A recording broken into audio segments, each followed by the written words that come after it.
Prosecutor Melissa Powers says Wayne Reed and Russell Bell should stay in prison for the rest of their lives. It was a heinous crime, unthinkable and unimaginable that this could happen.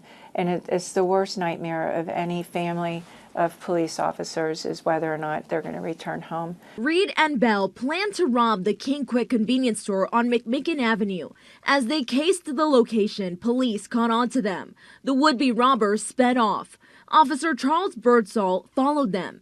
In his patrol car was 19-year-old David Mellon. He was on a ride-along and considering joining CPD. Officer Birdsall pulled the suspects over. As he approached, Reed shot Officer Birdsall in the face. He fell face forward into the street, and as he lied there in the street, was laying in the street, Reed stood over him and executed him, fired 2 more shots. Mellon survived a gunshot to his back.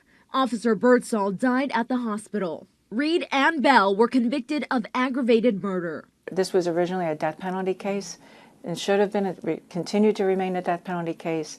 There was a period in time in which that statute was considered unconstitutional. Their sentences were commuted to life in prison. They have come up for parole several times. In 2014, David Mellon spoke with Local 12. If these guys get out of prison, there is no justice. The hurt from this is kind of just doesn't go away. I mean, I'm going to carry that forever. Birdsall left behind a wife and 3 young children. I'm assuming, you've been in contact with the officer's family. I mean, are you able to share kind of their feelings about this?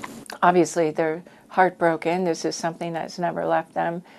Each time he comes, there's a parole hearing, they are very concerned about the possibility of a release.